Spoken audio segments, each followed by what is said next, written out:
नमस्कार, मैं हूं आपके साथ मयंक। देखिए, आज का थंब जो है, ईरान में फिर दिखी हुसैन और करबला वाली शान। ये थंब मैंने आपको आज क्यों दिया?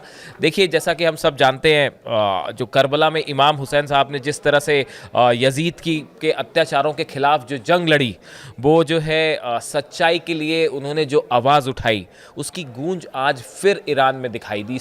ईरान में उसकी गूंज फिर सुनाई दी। अब ऐसी बात मैं क्यों कह रहा हूँ, वो उसको मैं आपको बताना चाहूँगा।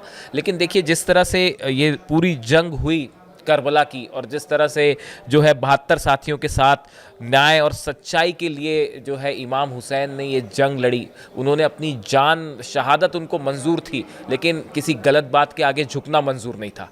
इसका जो संदेश गया, इस पूरी कहानी से जो एक संदेश गया, वो संदेश आज एक बार फिर ईरान में सुनाई दे रहा है। अब ये बात मैं ऐसी क्यों कह रहा हूँ, मैं आपको बताऊँगा। देखिए, हाल ही में अभी 3-4 दिन पहले की बात है, जो अली खामेनी साहब हैं, ये एक पब्लिक गैदरिंग को एड्रेस कर रहे थे, जिसमें ईरान की साइंटिफिक जो सोसाइटी है उसके कुछ लोग थे, वैज्ञानिक थे, और जो यंग साइंटिस्ट होते हैं, यंग बच्चे थे, वो उसमें शामिल थे।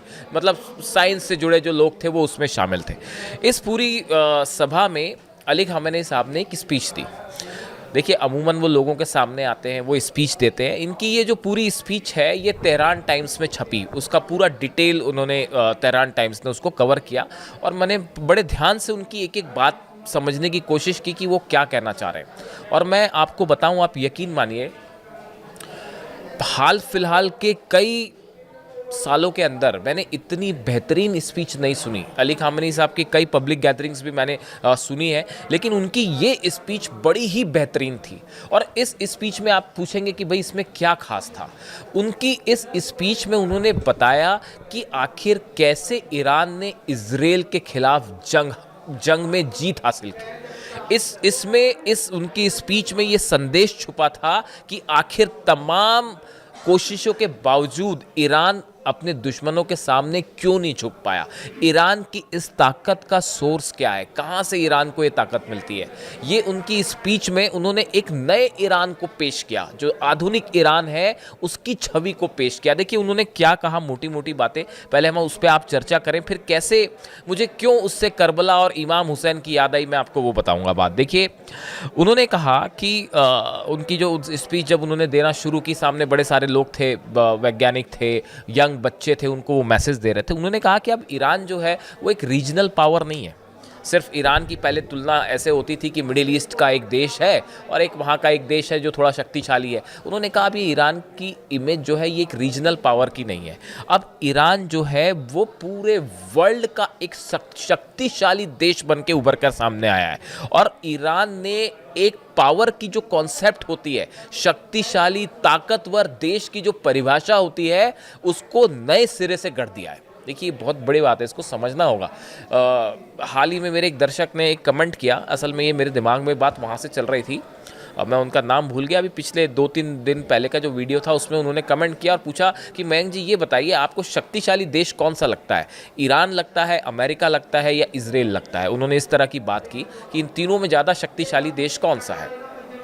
मेरे दिमाग में वो बात चल रही थी, तो अचानक इसी बीच मैंने अली खामेनी साहब का जब ये पूरा भाषण सुना, तो कई चीज़ें मेरे दिमाग में कोरिलेट हुई। शायद वो ये पूछना चाह रहे थे, जो मेरे दर्शक पूछ रहे थे, वो मुझसे ये पूछना चाहते थे कि भाई ईरान से ज़्यादा सेना तो अमेरिका के पास है, ईरान से ज़्यादा जो है हथियार वो अमेरिका के पास है, ईरान से ज़्यादा फाइटर जेट जो है वो अमेरिका के पास है, इजराइल के पास है, तो ईरान ज़्यादा शक्तिशाली हुआ कि अमेरिका ज़्यादा शक्तिशाली हुआ। तो जैसे ये बात उन्होंने जब ये कमेंट किया, इस तरह की बात पूछी, तो मेरे दिमाग में फ़ौरन करबला की जंग याद आ गई। मेरे दिमाग में जो है इमाम हुसैन की इमेज बन गई कि उनके पास तो सिर्फ 72 ही थे, सामने वाले के पास तो जो है वो हज़ारों की फोर्स थी, हज़ारों की सेना थी, लेकिन इमाम हुसैन डरे क्या? आज दुनिया किसको याद करती है? इमाम हुसैन को याद करती है। किसके हौसले की मिसाल दी जाती है? इमाम हुसैन के हौसले की मिसाल दी जाती है। किसकी जो है सच्चाई और किसकी जो है ईमान की मिसाल दी जाती है? इमाम हुसैन की दी जाती है। उन ज़्यादा सैनिकों वालों की तो नहीं दी जाती। जो यजीद की सेना थी उसकी मिसाल तो नहीं दी जाती। तो जो भले कम सैनिक थे लेकिन अपने ईमान पे जो डटा रहा, कम संख्या में होने के बाद भी अपना हौसला और हिम्मत दिखाता रहा, असली शक्तिशाली तो वो हुआ, असली पावरफुल तो वो हुआ। इस तरह का विचार मेरे दिमाग में आया। खैर, हम भटक रहे हैं, हम फिर से आते हैं अली खामेनी साहब की बात पे। तो देखिए, उन्होंने एक नया ईरान की परिभाषा बताई। उन्होंने कहा कि ईरान अब एक रीजनल पावर नहीं है, ईरान अब पूरी दुनिया में एक ऐसा देश बन चुका है जो पावरफुल कंट्री की परिभाषा, नई डेफिनेशन उसने गढ़ी है। और उन्होंने है ना 3 चीज़ों की अपने इसमें चर्चा की। उन्होंने कहा कि 3 ऐसी चीज है जो नए ईरान को ड्राइव कर रही है, उसको आगे ले जाने में, उसके जो एग्जिस्टेंस है, उसके जो फाउंडेशन है, वो 3 चीज़ों पे है। अब वो 3 चीज़ें जो इन्होंने उनका जिक्र किया, उसमें पहली थी फेथ। अली खामेनी साहब का कहना ऐसा था कि ईरान जो है, जो नया ईरान है, किसी भी सूरत में हम अपने ईमान से नहीं हटके, से डिगेंगे नहीं। जो इस्लामिक रेवोल्यूशन हुई, जो हमने अपने प्रिंसिपल्स सीखे हैं, जो हमारी विश्वास है, हमारी बिलीफ्स है, हम कभी उससे हटेंगे नहीं। ये चीज़ ईरान की, ये एक चीज़ जो है वो उसको हमेशा अपने दुश्मनों पर अपर हैंड देती है। और आप देखिए, ये बात बड़ी है भी एक्चुअली ऐसा। अब देखिए, इन्होंने, अली खामेनी साहब ने एक बड़ी बात और कही। उन्होंने कहा कि enemies main objective is to erode national morale. देखिए, उन्होंने ये कहा कि जो दुश्मन देश होता है वो क्या करता है, कोई भी दुश्मन सबसे पहले क्या करता है, वो आपका जो ग्लोरी है, आपका जो सम्मान है, आपका जो विश्वास है, उसको डिगाने की कोशिश करता है। अली खामेनी साहब कहते हैं कि अगर आपका विश्वास डिग गया, आपका जो प्रिंसिपल्स हैं आपकी इस्लामिक रेवोल्यूशन के, या जो आपकी ऐसी चीज़ें हैं जिस पे आप विश्वास करते हो, अगर आपका वो विश्वास डिग गया तो आप पहली जंग वहाँ हार जाते हो। जो असली जंग होती है मिज़ाइलों वाली और हथियारों वाली, वो जंग तो एक अलग है, लेकिन असली जंग माइंड में, दिमाग में लड़ी जा रही है। और अगर आप अपने ईमान पर कायम रह गए तो आप आधी जंग तो साहब वहीं पे जीत गए। तो उन्होंने जो है इसको कहा टू हिम, मतलब अली खामेनी साहब कह रहे हैं टू हिम, उनके लिए कहा जा रहा है, this war is a kind of psychological engineering of Nations and faith is the armour that protect against it. उन्होंने ये कहा कि आजकल एक साइकोलॉजिकल वॉरफेयर होता है। आप देखते होंगे बड़े बयान आते हैं अमेरिका की तरफ से, इजराइल की तरफ से, अली खामेनी साहब को टारगेट करते हुए या ईरान को टारगेट करते हुए कि हम आपको ख़त्म कर देंगे, तबाह कर देंगे, इस तरह की जो बयानबाजी आती है। लेकिन इन तमाम बयानबाजियों के बीच में अगर आप अपनी हौसले को कायम रख पाए, अपनी ईमान पर आप डटे रह गए, आपने जो चीज़ें, आपकी ताकत का जो सोर्स है, अगर आप उस पर बने रह गए, तो साहब आप कभी जंग नहीं हारेंगे। ये अली खामेनी साहब का कहना है। और देखिए, ये कोशिश वो कहते हैं कि जो दुश्मन होता है, the enemy seeks to make the nation depressed, hopeless and illusion with its own capabilities. देखिए, वो ये कहते हैं कि कोई भी जो दुश्मन होता है वो क्या करता है, किसी भी देश को डिप्रेस करने की कोशिश करेगा, बयानबाजी के जरिए होपलेस बनाने की कोशिश करेगा कि आपकी पूरी आशा ही खत्म हो गई है, कुछ नहीं है, और जो है वो आपको एक ऐसे देश के रूप में पेश करेगा जो कमज़ोर है। अगर कोई देश दुश्मनों की इन बातों में ना आए और वो इस बात पर कायम रहे कि भाई मेरे प्रिंसिपल्स ये हैं और मैं इस पे अडिग रहूँगा, तो आप आधी जंग वहीं जीत जाते हैं। देखिए, जो 12 दिन की जंग हुई, इसमें यही हुआ। लगातार धमकियां मिलती रहीं कि अगला निशान अली खामेनी साहब होंगे, उनको हम हमला कर देंगे, ईरान को हम तबाह कर देंगे। लेकिन ईरान जो है उसने कुछ अपनी बात पर वो बना रहा।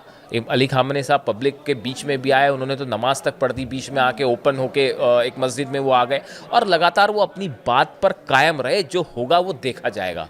कुछ ऐसा ही कहीं करबला में भी तो नहीं हुआ था? इमाम हुसैन को लाख डराने की, धमकाने की तमाम कोशिशें की गई। मैंने इसको वहाँ से कोरिलेट कैसे किया, मतलब मेरे दिमाग में ये बात आई, मैंने सीधी तरीके पे आपके सामने रख दी कि देखिए, करबला की जंग के बारे में जो मैंने हिस्ट्री पढ़ी, तो मुझे ऐसा लगता है कि अली खामेनी साहब की बात बड़ी उसके करीब है। इमाम हुसैन को तमाम डराने, धमकाने की कोशिश की गई और पता नहीं क्या क्या कहा जाता है कि पानी बंद कर दिया गया, सब कुछ किया गया, लेकिन वो अपनी फेथ जो थी, अपने ईमान पर वो कायम रहे।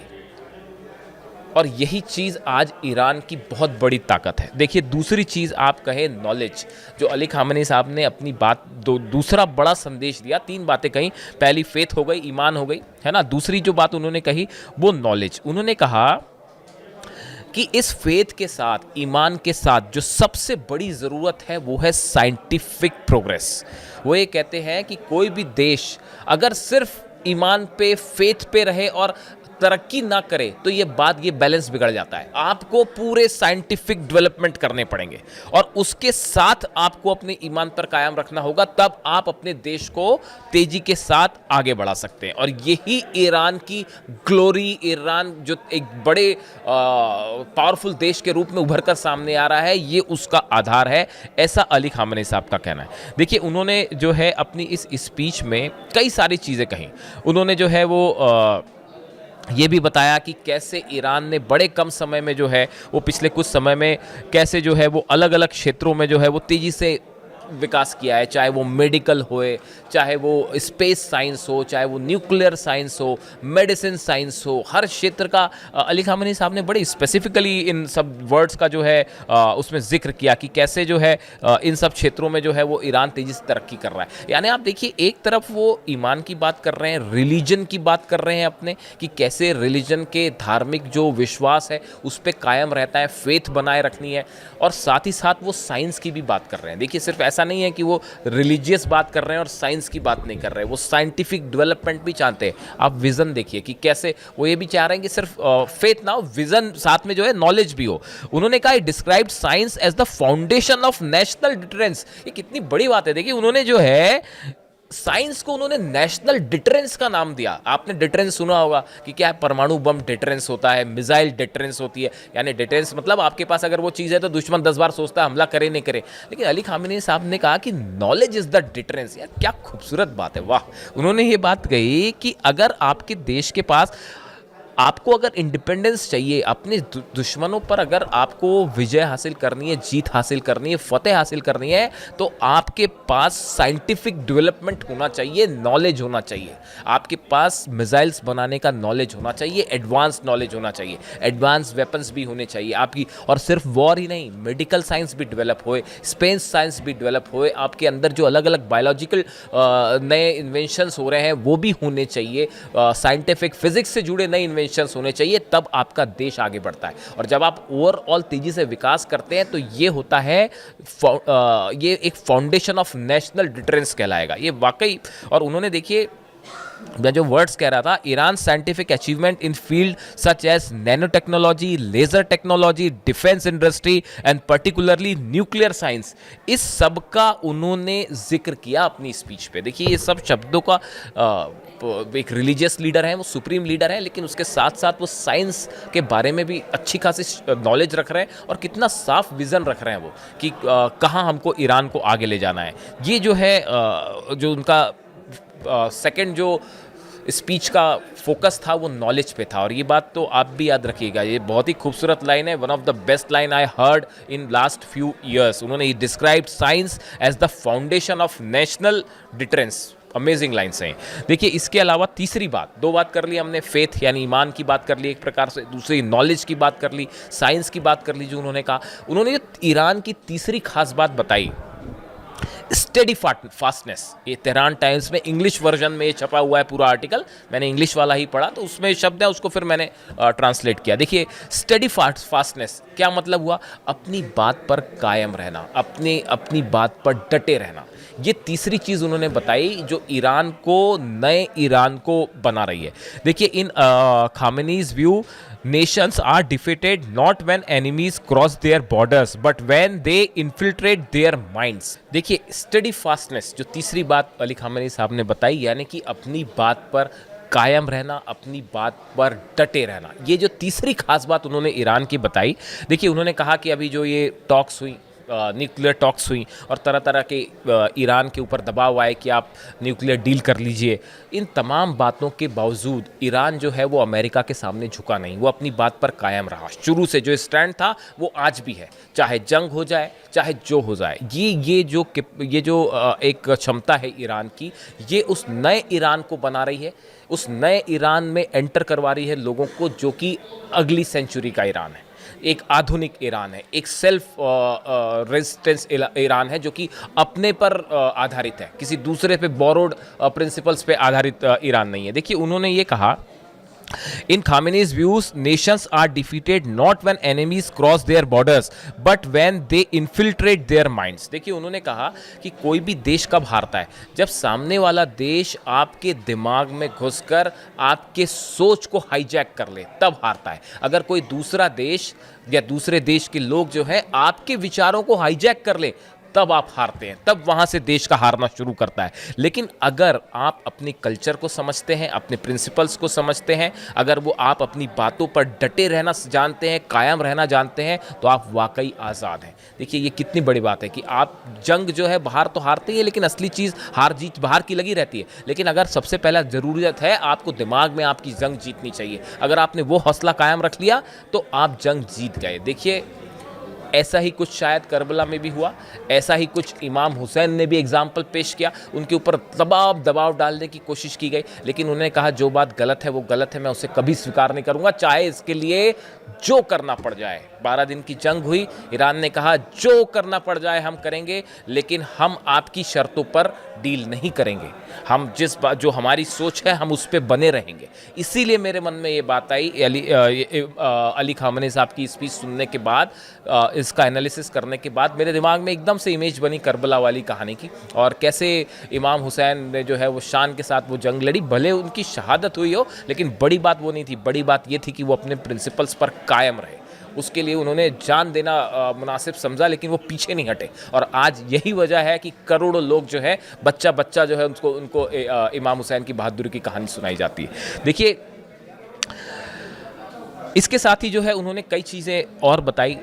खामेनी साहब ने एक विज़न रखा आने वाले ईरान का। देखिए क्या होता है, कभी भी किसी भी देश के बारे में जब बात होती है, किसी भी देश की तरक्की होगी या वो किसी एक ऐसी दिशा में आगे बढ़ जाए जहां सिर्फ जंग ही जंग हो रही है, अली खामेनी साहब ने एक बड़ा विजन रखा है ईरान के सामने। एक तरफ देखिए जब जंग की बात होती है, जहां जंग हो रही है वहां जंग से जवाब जंग का दिया जाएगा, वो IRGC अपनी तैयारी कर रही है, ईरान अपनी तैयारी कर रहा है। लेकिन अली खामेनी साहब ने जो ईरान की जनता को संदेश दिया, जो इसमें बड़े सारे साइंस से जुड़े बच्चे थे इस स्पीच में, यंगस्टर्स थे, यंग साइंटिस्ट थे, उन्होंने उनको बताया कि देखिए ये जो मिसाइल्स है हमारी, ईरान की जिन मिसाइल्स की बात होती है, ये सिर्फ हथियार नहीं है, ये हमारी इंडिपेंडेंस का एक प्रतीक है, एक सिंबल है। कैसे कि आपने साइंटिफिक डेवलपमेंट किए, आपने साइंटिफिक एक्सपेरिमेंट्स किए, आपने अपनी इंडिपेंडेंस को कायम रखा और अब इस प्रोजेक्ट को आगे बढ़ाया। इससे आप जो साइंटिफिक डेवलपमेंट करते हैं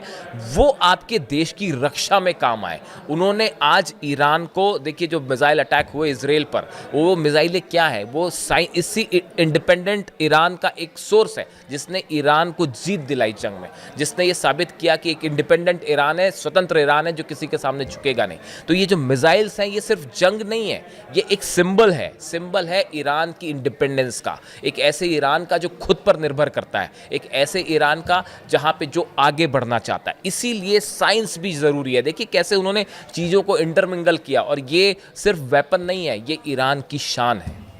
मैं कई बार अपने मुस्लिम फ्रेंड से बात करता हूं तो वो उस तलवार का जिक्र करते हैं जो शायद इमाम हुसैन ने जिससे जंग लड़ी थी, वो बड़ी एक उसको उस तरह से देखा जाता है, एक पावर की तरह देखा जाता है। जो ये मिसाइल्स हैं ये सिर्फ मिसाइल्स नहीं है, ये ईरान की शान है, ईरान की इंडिपेंडेंस सोच की एक मिसाल है। तो आप देखिए ये पूरी जो स्पीच थी ये बड़ी खूबसूरत स्पीच थी, इसमें कोई शक नहीं है। और आप इसको एनालाइज करें, आपको तेहरान टाइम्स में मैंने आपको सोर्स भी बता दिया, छपी हुई आप देख सकते हैं वहाँ पे। इसके अलावा अगर ये वीडियो मिल जाए आप देखिए इसको, यानी ये मैंने इसको इस पूरे मामले को इससे इसलिए जोड़ा क्योंकि मुझे ये स्पीच बड़ी पसंद आई, और वो करबला वाले जो प्रिंसिपल्स हैं उससे भी जोड़ के आप उसको देख सकते हैं।